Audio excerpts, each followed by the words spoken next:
अब आपने topic choose किया पीवाईक्यू का, supreme art of war is to subdue the enemy without fighting. अपना कॉन्फिडेंस लेवल बढ़ाने के लिए हम ऐसे राइटिंग की बात करते हैं, चाहे अभी हम मेंस का पेपर दे रहे हैं या अगले साल को टारगेट कर रहे हैं। अपना कॉन्फिडेंस लेवल बढ़ाने के लिए सबसे अच्छी बात है कि आप पीवाईक्यू को पकड़ो। तो आपने पीवाईक्यू उठाया, क्या थॉट प्रोसेस था आपके माइंड में जब आपने पीवाईक्यू को उठाया? पहले बस ये आप को क्रिस्पली बात बता दीजिए, तो उसके बाद आगे मैं आपको बताता हूँ कि क्या इसमें पीवाईक्यू से ही क्यों शुरू हो रहा। क्योंकि वो टॉपिक में से, इस टॉपिक में से अच्छा ये टॉपिक क्या अप्रोच थी आपने इस टॉपिक को चूज किया था, supreme art of war is to subdue the enemy without fighting? क्योंकि इसको जब पढ़ा था ना तो मुझे तुरंत इसका इंट्रो मुझे समझ में आ गया कि मैं महाभारत से लिंक कर सकता हूँ। ठीक है। और इसके मल्टी डायमेंशंस भी मैं ओपन रख के और एक्सप्लेन कर सकता हूँ, तो मेरे पास कंटेंट की कमी एटलीस्ट ना हो जब मैं लिखने जाऊँ। तो जब हम टॉपिक चूज करते हैं सबसे पहला ये पॉइंट आता है कि हमारे पास कंटेंट की कमी ना हो। ठीक है, आपने भी वही सोचा। केवल कंटेंट के मामले में जब हम सोचते हैं, so do we only think about data, about content, about theory, और डू वी आल्सो थिंक कि उस कंटेंट को मैं अच्छी तरह से एक्सप्रेस भी कर पाऊंगा? राइट, एक्सप्रेस भी करना जब मतलब होना चाहिए उसमें कि ओके। तो एक बात तो आपने करनी, जब आप अगली बार से ऐसे करेंगे ना, तो आपने क्या करना है, पहले आपने लगभग 10 मिनट, आपने 10 मिनट का क्या करना है, ब्रेनस्टॉर्मिंग। ब्रेनस्टॉर्मिंग, सिर्फ ब्रेनस्टॉर्मिंग नहीं कि हम सिर्फ ब्लैंक पीस ऑफ पेपर पे ब्रेनस्टॉर्मिंग कर रहे हैं, और अपने ऐसे को आउटलाइन करना है। आउटलाइन करके आपके पास एक या दो जो आपने डायमेंशंस या जो स्टोरी है या एनेक्डोट है आपने इंट्रो में डालना है, बस उसका आपने नाम 2-3 शब्दों में लिख दिया, whatever it is. Let's say Mahabharat, आपने महाभारत या कर्ण या अर्जुन की आपने बात लिख दी। देन आपने एक एक वर्ड, दो वर्ड जो भी डायमेंशंस में आपने टच करना है, पूरा ऐसे तो हम बाद में लिखेंगे ना, फिर में लिखेंगे, ये आपका रफ वर्क है। कि 10 मिनट्स का जो आउटलाइनिंग है ना, ये 10 मिनट्स के आउटलाइनिंग में आपको क्या पता लगेगा कि जो मेरा रफ टेम्पलेट है, क्या उसमें केवल कंटेंट है, और do I also have sufficient fodder with me that I can express and articulate that content. And then you also have to figure out कि क्या कंटेंट मेरा सिर्फ थ्योरेटिकल है, बिकॉज कुछ लोग होते हैं बहुत एक्सपर्ट थ्योरी में, कुछ होते हैं, अधिकतर बच्चे होते हैं जिनको थ्योरी के साथ एक एग्जांपल या एनेक्डोट रीइंफोर्स करना पड़ता है, जो कि अभी आपको मैं बताऊंगा। सो अगली बार से जब हम टॉपिक चूज करेंगे, हमने केवल ये नहीं सोचना कि हमने कंटेंट ही है हमारे पास, हमने ये भी देखना है कि आर्टिकुलेशन एबिलिटी उसमें कितनी है। Right. Now when I am coming across your essay, see you have a thinking process which is a very good thing. आप सोच सकते हैं, आप एक थिंकर हैं, आप सोच सकते हैं, आपके अंदर वो क्रिटिकल थिंकिंग एबिलिटीज हैं, but you are following short of certain examples जो कि आपकी थ्योरी को वैलिडेट कर सकते हैं। अब हम शुरू करते हैं। इंट्रोडक्शन में आपने महाभारत से शुरू करा, आपने इंडियन एपिक महाभारत की बात करी, लॉर्ड कृष्ण की बात करी, आपने शुरुआत बहुत अच्छी करी है, the way you opened your argument, आपकी ओपनिंग अच्छी है, इंट्रोडक्शन एक्सीलेंट। इंट्रोडक्शन का जो लिमिट है, वर्ड लिमिट है, जितना ऑप्टिमम होना चाहिए इंट्रोडक्शन को समझाना। आपने यहाँ पे लॉर्ड कृष्ण की बात करी, one of the most important victory not through weapons but through wisdom and diplomacy. Exactly, ये जो टॉपिक है, ये टॉपिक बात करता है कि इसका मतलब ये नहीं कि हम सिर्फ जंग के मैदान को अप्रोच करें। Supreme art of war is to subdue the enemy without fighting, not necessarily कि हम जंग के मैदान को ही अप्रोच कर रहे हैं। पर्सुएशन से होना चाहिए। एब्सोल्युटली, पर्सुएशन और कोएर्शन, जो आपने बहुत अच्छा एक्सप्लेन भी करा है पूरे ऐसे। तो आपने इंट्रोडक्शन में अच्छी बात लिखी है कि before the Kurukshetra war he made every effort to negotiate peace with the Kauravas, which shows that the strength lies in preventing conflict rather than escalating it. अब ये कहावत संजू की है, 10 में से 9 बच्चे शुरू करेंगे कि ये कहावत संजू की है। Examiner is not interested to know कि कहावत किसकी है किसकी नहीं है। Examiner is interested to know कि इस कोटेशन का जो मतलब है, जो आप समझ पाए हैं, कैसे वो आप अपने कंटेंट के साथ रिलेट करके बता रहे हैं। सो गुड थिंग कि आपने शुरुआत ये नहीं करा कि वो संजू की कहावत है। आप कर सकते हो, कोई दिक्कत नहीं है, but the thing is it's not very necessary that you have to start कि this is said by so and so person. People take a load that we have to mention the name of the person जिसने कहावत कही है, जिसकी quotation है। हमें ideas केवल present करने होते हैं, मतलब to relative to that topic. Absolutely, absolutely, absolutely. अब आगे आप लिखते हैं, throughout history many successful leaders have understood this principle. They prefer strategy, persuasion and psychological superiority over conflict in the battlefield to destroy an enemy. अभी भी हम यहाँ पे, क्योंकि महाभारत की बात करें तो यहाँ पे हम बैटलफील्ड तक सीमित हैं। हाँ। जबकि आपको और मुझको पता है कि इस टॉपिक के बारे कि ये केवल बैटलफील्ड तक नहीं है। आगे जाके आपने एआई की बात करी है, आपने साइबर सिक्योरिटी की बात करी है, एस्पेनेज की बात करी है, स्पोर्ट्स भी ऐड करा। स्पोर्ट्स, हाँ, वो बहुत अच्छा, वो आपका बहुत बेहतरीन एग्जांपल था स्पोर्ट्स डिप्लोमेसी का। आईपीएल हो, फीफा मैचेस हो, या हम इंडिया पाकिस्तान बायलैटरल डिप्लोमेसी की बात करें, etcetera etcetera. Very good point, very good point. एक बात को याद रखो, एंड ये बात बहुत जरूरी है किसी भी ऐसे टॉपिक के लिए। मैंने ना एक फ्रेमवर्क बनाया था जिसको हम कहते हैं DTDTC। ओके, डी यानी कि डीकोड।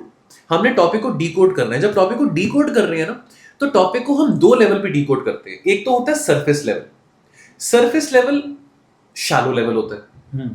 सरफेस लेवल पे आप वाटर बॉडी को देख रहे हो, तो वाटर बॉडी को आप सरफेस से देख रहे हो, आपको नहीं पता ना उसकी गहराई कितनी है, डेफिनेटली कि वो 5 फीट की गहराई है कि 10 फीट की गहराई है कि 20 फीट की है, ऐसे हमको देख नहीं के पता। सरफेस लेवल पे आपने टॉपिक देख लिया, supreme art of war is to subdue the enemy without fighting. लेकिन नीचे लेवल 2 पे जब जाते हैं, लेवल 2 पे इसके हम डेप्थ को देखते हैं, इस टॉपिक का डेप्थ क्या है। सरफेस लेवल पे टॉपिक को डिकोड करके लिखेंगे, ऐसे मार्क्स आएंगे, कितने आएंगे, 80 90 इस तरह के मार्क्स आएंगे।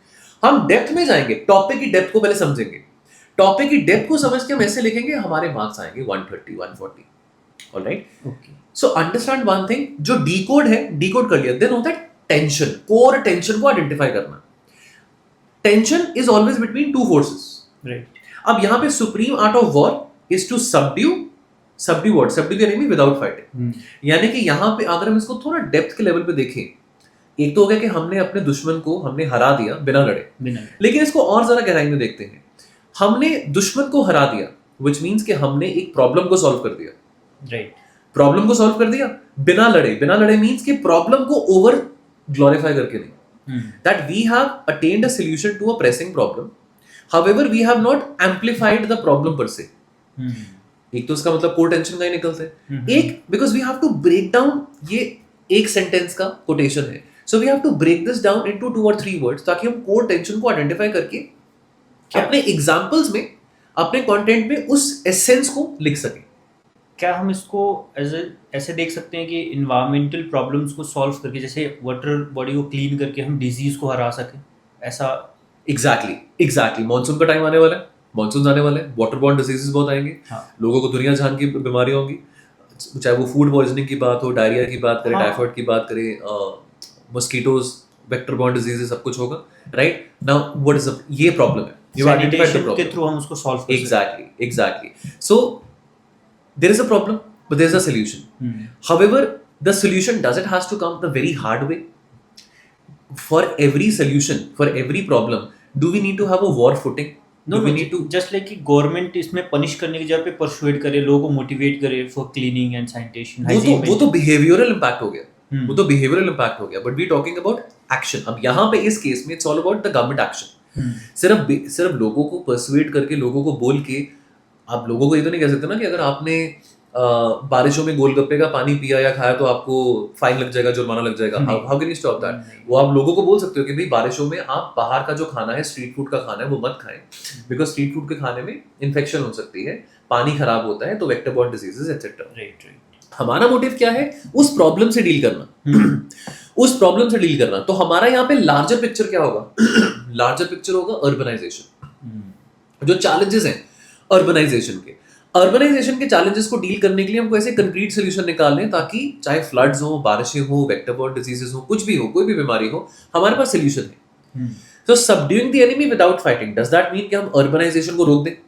डज दैट मीन कि अगर वाटर बॉर्न डिजीजेस बढ़ रही हैं, इतना कुछ हो रहा है, तो दैट डजंट मीन कि हम एकदम से वी कांट स्टॉप रेन ना। No, we can't stop rain, we can improve our, but we can create structures. Yes, we can improve the drainage systems, we can create structures जो कि इस problem को और एम्प्लीफाई नहीं करेंगे, एग्जैक्युरेट नहीं करेंगे।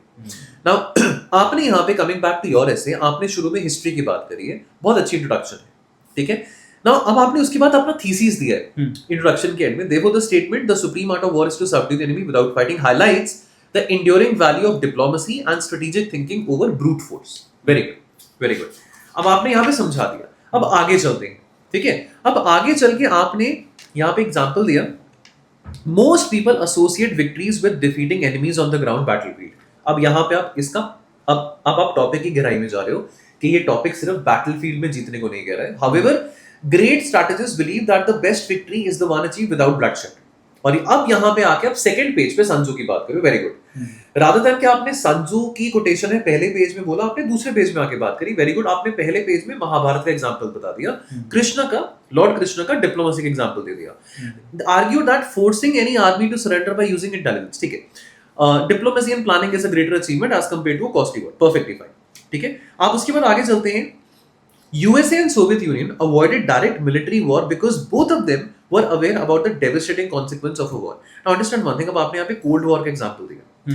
अब इसको आप एक और पैराग्राफ में, वो जो थ्योरी है म्यूचुअली अश्योर्ड डिस्ट्रक्शन की, हमने पढ़ा है, आईआर में पढ़ा है म्यूचुअली एश्योर्ड डिस्ट्रक्शन, और हमने न्यूक्लियर डेटरेंस के बारे में पढ़ा है, बिल्कुल, ठीक है। न्यूक्लियर डेटरेंस और म्यूचुअल एश्योर्ड डिस्ट्रक्शन, ये दो ऐसे टर्म्स हैं जो हमने आईआर में या जियोपॉलिटिक्स में, वर्ल्ड हिस्ट्री में पढ़े हैं। इनसे रिलेट करके देन आपने ये यूएसए और यूरोपियन यूनियन का एग्जांपल देना है। सो यहाँ पे एक और पॉइंट क्या है, एक होता है कि आर्ग्यूमेंट दे रहे हो, एक होता है कि आप एक नया आर्ग्यूमेंट पासिंग बाय आर्ग्यूमेंट की तरह कर रहे हो, वो नहीं करना। आपने एक आर्ग्यूमेंट दिया कि ये टॉपिक सिर्फ हमको बैटलफील्ड में लड़ने को नहीं कह रहा है, ये आर्गुमेंट हमें कह रहा है कि कैसे हम पर्सुएशन, इंटेलिजेंस, सॉफ्ट स्किल्स का इस्तेमाल करके कोई सोल्यूशन पे या कोई लड़ाई को अवॉइड कर सकते हैं। देन आपने एक नए पैराग्राफ में आपने यूएसए और यूरोपियन यूनियन का एग्जांपल देना है। अब आप उसको शुरू कैसे करोगे, यहाँ पे ट्रांजिशन स्टेटमेंट आ जाता है, rather than writing your sentences with however और मोरओवर और इन एडिशन, ऐसे नहीं करना। अब आपने एक आर्गुमेंट क्लोज किया, अब आपने नेक्स्ट आर्ग्यूमेंट में, तो हम यहाँ पे एक बात सीख रहे हैं कि आपने एक ऑनगोइंग आर्ग्यूमेंट में एक नया आर्ग्यूमेंट रनिंग वे में या पासिंग बाय वे में नहीं लिखना। आपने उस आर्ग्यूमेंट को कंप्लीट करना है, देन उस आर्ग्यूमेंट को कंप्लीट करके देन आपने introduction of the new argument जो देनी है एक लाइन में, that should be a transition statement जो कि आपके प्रीवियस आर्ग्यूमेंट और इनकमिंग आने वाले आर्ग्यूमेंट को कनेक्ट करेंगे। ये जो एक दो लाइंस का डिफरेंस है, यही डिफरेंस आता है बच्चों के मार्क्स क्यों नहीं आते हैं। Essay writing is about the way you present yourself. Simple सी बात है कि मान लो कि कोई इंसान है जो कि बहुत अच्छे कपड़े पहन के आया है, उसकी शर्ट ब्रांडेड है, जीन्स ब्रांडेड है, शूज ब्रांडेड है, लेकिन उसकी शर्ट के 2 बटन खुले हैं, उसकी शर्ट लंबी बहुत है। अब वो शर्ट टक इन करके आएगा तो शायद ज्यादा अच्छा लगेगा। तो यानी कि इंसान ने कपड़े कौन से ब्रांड के पहने वो मैटर नहीं करता, इंसान ने वो कपड़े अपने आप को पहन के प्रेजेंट कैसे कर रहे हैं वो मैटर करता है, तो उसका इंप्रेशन अच्छा आएगा। अब आपने सोचना है कि कंटेंट क्या है, कंटेंट आपके कपड़े हैं। अब वो कपड़े टक इन भी किए जा सकते हैं, बाहर भी निकाले जा सकते हैं, वो आप अपने कंटेंट को प्रेजेंट कैसे कर रहे हैं। सिंपल सी बात है, एक इंसान आ रहा है, वो कहता है कि जी मैं बहुत वर्दी हूँ इस जॉब के लिए, लेकिन मान लो कि वो अपने आप को ठीक तरह से प्रेजेंट नहीं कर पा रहा, अपने पहनावे को या अपने हुलिये को, तो देयरफॉर एक नेगेटिव बात बन जाएगी ना, जो इंटरव्यूअर उसको कहेगा कि भैया पहले आप अपना हुलिया ठीक करके। उसी तरह से हमने अपने एसे का हुलिया ठीक कैसे करना है। कंटेंट है हमारे पास, कंटेंट रेलेवेंट भी है, लेकिन कंटेंट का जो हुलिया है, जिसको पेश करने का तरीका है, वो हमने इस तरह से रखना है कि भाई हमको मार्क्स मिले। अब हमको 200 मार्क्स तो नहीं मिलेंगे 250 में से, हमको 250 मार्क्स भी नहीं मिलेंगे इतना है 130 140 मार्क्स आते हैं लोगों के, इतने लेके आ सकते हैं, ठीक है। अब आपने ये जो यूएसए और यूरोप यूएसएसआर वाली बात है, आपने शुरू कैसे करना है, ठीक है। Since the days of the cold war there was a theory which was well reinforced and well accepted between the two great powers, USA and USSR, which was the mutually assured destruction theory. Right. Under the garb of the nuclear race, etc., both these countries were trying to increase their nuclear arsenal and also enhancing their nuclear weapon program. Then आपने इस बात पे आना है, जो आप बात अब कहना चाह रहे हो, आपने ये 3-4 लाइनें दे दी, अपने आर्ग्यूमेंट की ड्रेसिंग कर दी, देन आप जो कोर बात है, कॉन्टेक्स्ट दे दिया, देन आप उस मेन बात पे आ रहे हो कि यूएस और सोवियत यूनियन ने डायरेक्ट वॉर, यानी कि आपने वो बात पहले बता दिया कि दिस इज द रीजन कि यूएसए और सोवियत यूनियन ने अपनी वॉर को क्यों नहीं किया, वॉर परसीव क्यों नहीं किया, and which is why it was not a hot war period, it was a cold war. यानी कि जैसे फॉर एग्जांपल हम YouTube पे वीडियोस बनाते हैं या YouTube पे शॉर्ट्स बनाते हैं, इनको क्या कहा जाता है, आपको ये कहा जाता है कि आपका जो हुक है ना, आपका हुक जो है वो 3 या 4 सेकंड में वो कन्वे कर दे जो आप पूरा शॉर्ट या जो पूरा शॉर्ट वीडियो आप कन्वे करना चाहते हैं, बिकॉज लोगों के पास अटेंशन स्पैन नहीं है, लोग इतना टाइम शॉर्ट वीडियोस नहीं देखते हैं। तो पहले 10 सेकंड में 5 सेकंड में आप बता दो कि भाई इस चीज के बारे में हम YouTube शॉर्ट में बात करने वाले, बच्चा देखता है, ऑडियंस हमारी देखती है। उसी तरह से ऐसे में एग्जामिनर के पास इतना टाइम नहीं है कि वो इतने एंड तक जाके आपका हेंस प्रूफ देखे। वो मैथ्स में होता है, मैथ्स में क्या होता है कि मैथ्स में a is equal to b, b is equal to c, etc., hence a plus b plus c, वो एंड में जाके हेंस प्रूफ आता है। हम इसको एक मैथमेटिकल थ्योरम की तरह अप्रोच नहीं कर सकते कि एंड में जाके अपना पॉइंट प्रूव करेंगे। पॉइंट पहले प्रूव करने, पॉइंट थ्योरेटिकली या एग्जाम्पल के जरिए पहले प्रूव करके देन उसको एग्जाम्पल से रीइंफोर्स कर रहे हो। कुछ लोग होते हैं जो एग्जाम्पल नहीं भी देते और बहुत अच्छा ऐसे स्कोर करते हैं, उनके लिए जो थ्योरी होती है वो वेल रीइंफोर्स्ड होती है, वो थ्योरी से बड़ा अच्छा रीइंफोर्स कर पाते हैं अपने एग्जाम्पल्स को, अपनी थ्योरी को, अपने। अच्छा, ऐसा तो नहीं होता कि हम ज्यादा थ्योरेटिकल लिख दे तो नॉन लिविंग ऐसे बन जाता है वो, और you have to find the balance because at the end of the day ये एसे का पेपर फिलॉसफी का पेपर नहीं है, पॉलिटिकल साइंस का पेपर नहीं है, सोशियोलॉजी का पेपर नहीं है, एसे का पेपर है। और एसे के पेपर में आपको वो बैलेंस बना के रखना है, जहां पे आपका एसे का पेपर पर से ओवरली थ्योरेटिकल भी नहीं है, but it is not a bad idea to use theory. It is not a very mandate कि आपको एग्जाम्पल्स ही यूज करनी है, मैंडेटरी बात नहीं है, बट यस ये जरूर है सब्सटेंशिएट करना है उसको। सब्सटैंशिएट करना है आपको, एग्जैक्टली, एब्सोल्युटली, एब्सोल्युटली। अब यहाँ पे आपने लिखा however the wisdom of winning, however the wisdom of winning without war extends beyond battlefield in the realm of international relations। अब यहाँ पे जो however word है ना, ये however word is not a very good word to start a new argument। however, moreover, in addition, ये transition, मैं हमेशा कहता हूँ कि transition sentences हो, transition phrases होने चाहिए। ये word जो है ना, ये words connecting bridges नहीं है। however, moreover, ये बहुत ही generic sound करता है, ठीक है? बिकॉज हमारे पास टाइम है, हमारे पास 3 घंटे हैं 2 एसेज लिखने हैं, वी हैव द टाइम।